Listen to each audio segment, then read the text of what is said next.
today I'm coming in, kind of popping in for multiple reasons. But first of all, we're going to answer the questions. What if I don't know what I was meant to do? What if I don't know what I'm passionate about? What if I feel stuck where I am and I don't know how to get out from here?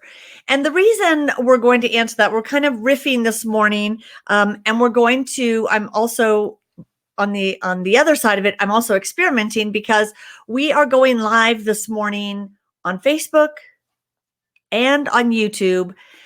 I was going to do LinkedIn as well because now through StreamYard we can go live through multi channels. But tomorrow I'm going live on LinkedIn with a guest, and we're going to be talking about branding. So this morning I wanted to come in and talk about something that's been on my mind since I had a conversation with my very young daughter, the Shreklet, last week about what if I don't know what I'm meant to do? What if I don't know how to find what I'm passionate about? And I thought what was so interesting is a conversation I just had the day before with someone who was not so young, who felt very stuck and just didn't know, what if I don't know what I was meant to do?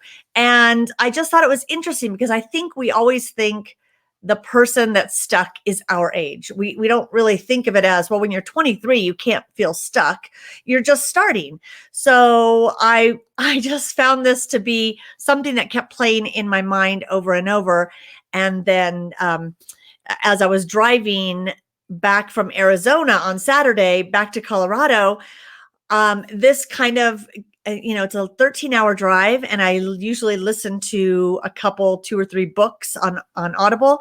And oh my gosh, if you want a book that you'll cry the entire way through, I think it's just called Tiny Little Pieces, Dear Sugar, Letters to Dear Sugar. Oh my gosh, it's so good, by Cheryl Stray. One of my favorite authors right now. I've listened to a couple of her books, and it's a 9-hour Audible book, but I listen at 1.5 speed. So it only took me 7 hours of crying to get through that book. But oh, it's so good. And I know I'm going to have to listen to it again. It's that good. Anyway, happy Monday. The other thing I'm also doing this morning is I'm experimenting with doing a live, and then I'm playing with the idea of just doing my podcasts live and then pulling the audio and loading that on iTunes and Spotify and everywhere when I'm done, just so I can repurpose. And that way, if somebody misses the live, they can go in. So good morning. And if you're listening live, chat, let me know that you're here and where you are. Where are you in the world this morning? I can see numbers pop up, but I can't see any comments, although I would see comments. So definitely let me know because I'll see them right here on the side. But let's talk about, what if I don't know what I was meant to do? What if I can't figure out what my purpose is? And the one thing that I always say is action brings clarity. And when we think we have to sit and wait for that purpose or that passion to appear before our eyes, it's not, it's not going to happen. A box is not going to arrive at your doorstep and open up and say, this is the gift you are meant to bring to the world. Now, there are some people I know who are just gifted that way, that they know exactly what they were meant to do at a very young age. And then, I always feel bad for college students or even high school students when they say, what are you going to major in? And they don't know. They don't know what their purpose is or their passion is or what they're interested in. So they pick a major based on, maybe a couple interests or some guidance. And then before you know it, you're in your 40s or 50s and saying, wow, how did I get here? And is this what I was really meant to do? And the very first episode of my podcast, The Journey, I talked about my squiggly journey to get where I am.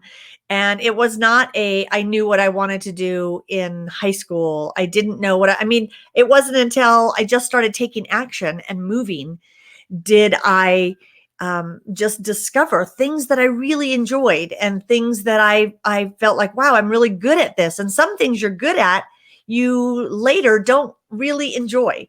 And then other things that that you really enjoy, maybe you're not so good at, but over time, if you take action, you'll find that you get better at those things that you're passionate about. But maybe you're in a place where you say, I just don't know what I was meant to do. And that's okay too. It's okay to just keep going down the path.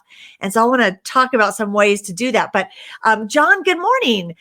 Good to see you pop in here. And let's see, let's see. Oh, see, I'm pretending I can see because I left my glasses in the car last night and I was being lazy this morning and didn't go out and get them. So I have my Groucho Marx backups.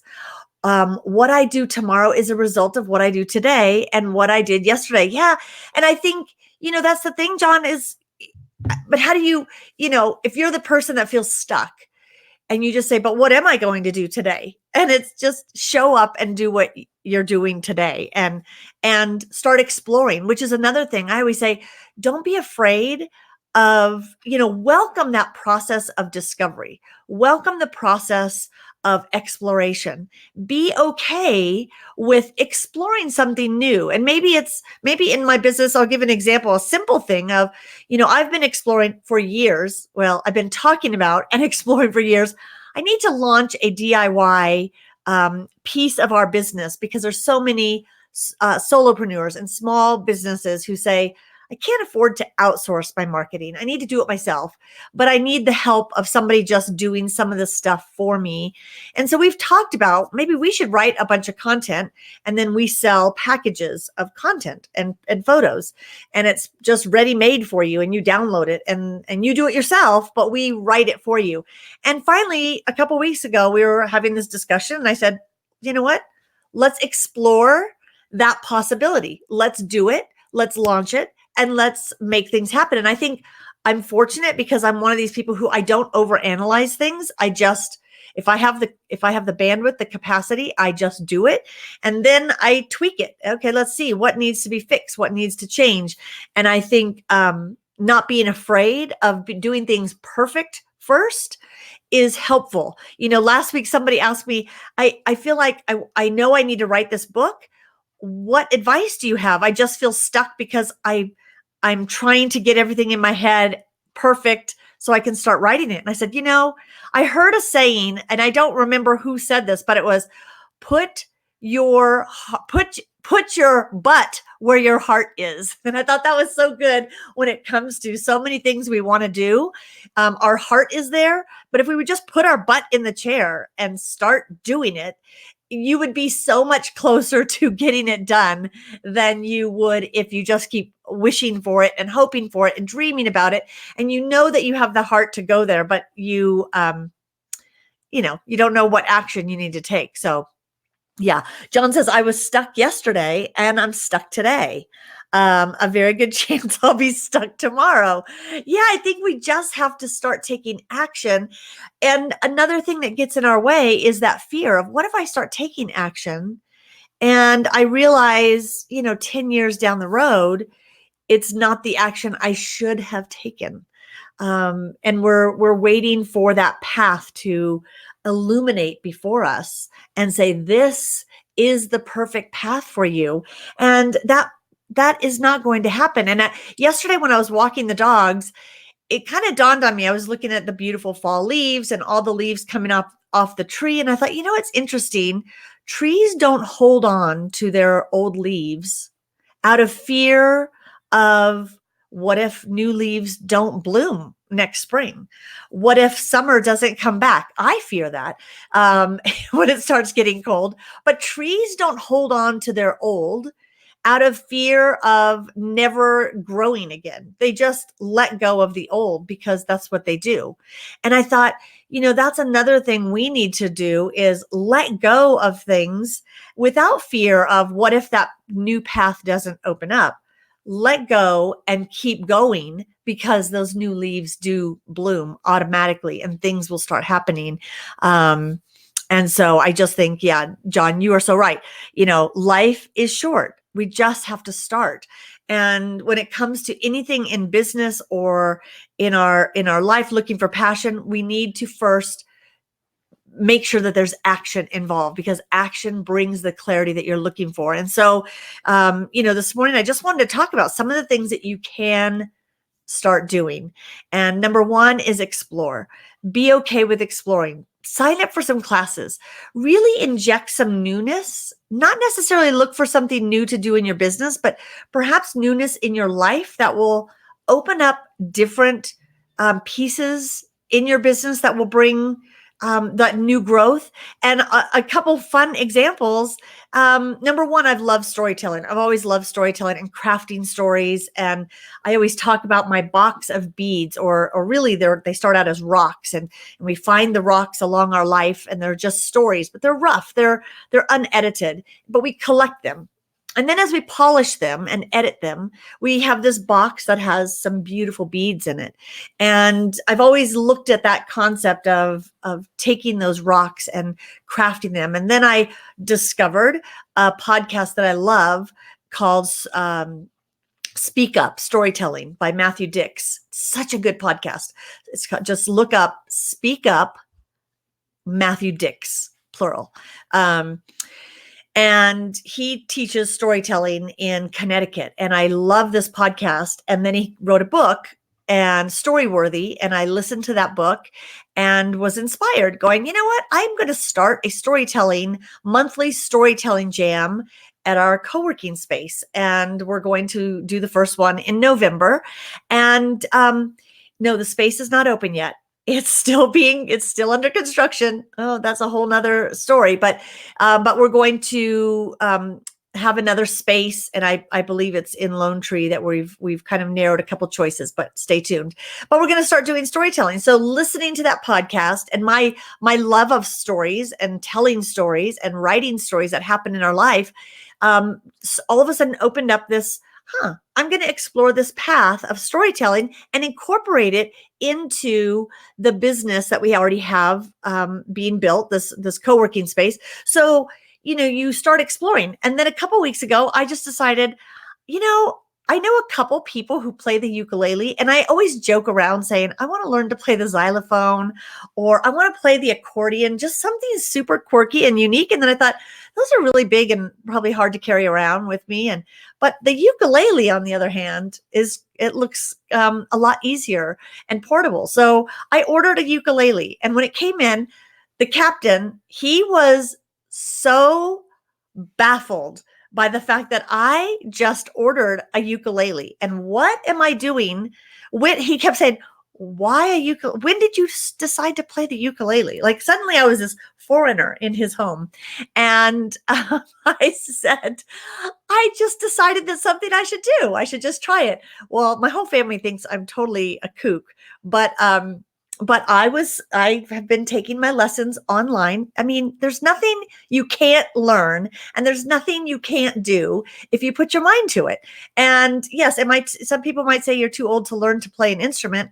I don't think so, because I was playing You Are My Sunshine last week on the ukulele. So Jane Bozarth, a friend of mine, a virtual friend that we met on Twitter, and then we've met and spoken together at a conference. And I immediately sent her a tweet and said, Jane, you and I need to plan a day when we are going to do a duo jam on our ukuleles, because Jane plays the ukulele. She's very good.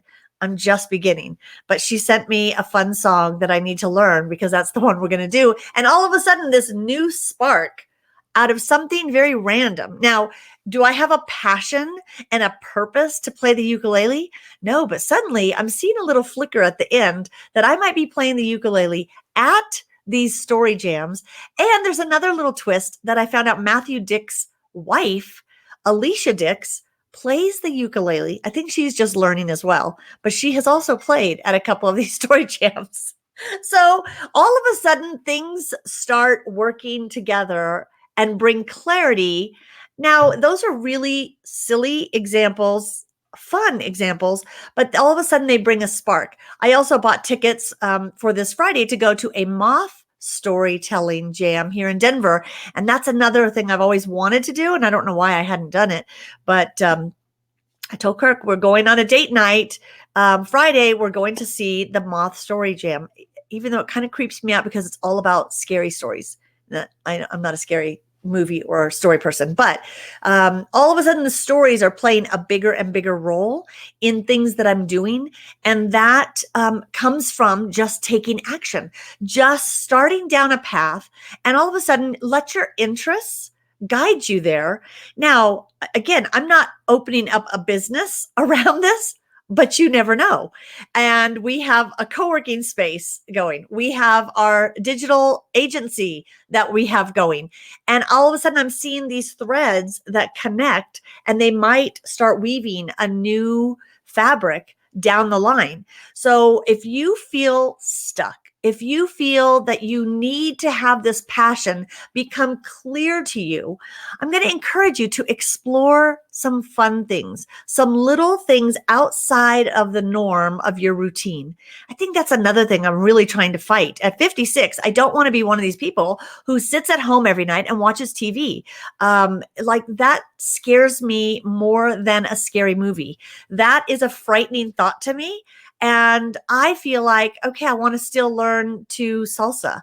There's so many things I want to learn to do. I want to learn to speak Spanish, and then I can go somewhere and speak Spanish and dance the salsa. And who knows, get up on stage and play the ukulele. My future is very clear right now.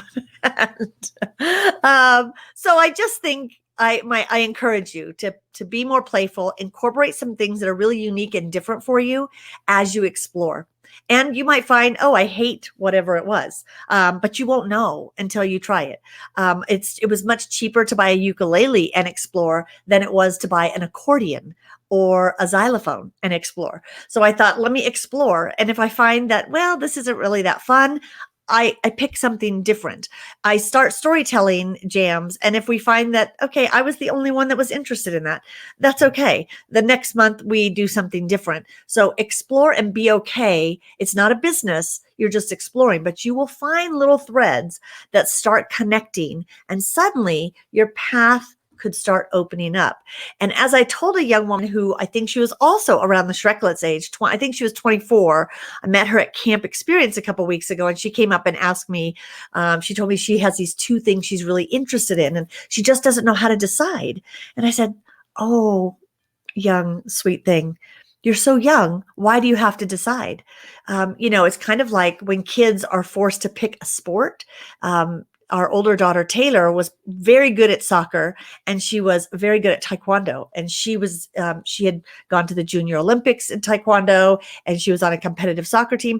And she got to a point with both of them that her coaches were saying, you need to make a decision. You have to devote full-time here, or you have to devote full-time here. You can't do both. And I thought, what a terrible place to be in life where you have to decide. And, maybe you have two things you're doing and you're really good at both of them. Why do you have to decide? Keep going down both paths until one of them closes off, until the trees become really thick right there. And you go, this is now becoming too much effort. This path is still open and clear. And then go that direction. So I don't know, for some reason this morning, this was the topic that was on my heart, and I wanted to chat with you about that. And 10-4, John says, headed out to buy a ukulele. Yeah, all of a sudden we're going to see a spike on Amazon in the sales of ukuleles. I mean, for $60, you can start a fun little side habit, fun little quirky thing. And who knows, we can all meet up soon and have a whole ukulele festival. And Jane Bozarth is going to have to lead us because she is the ukulele master.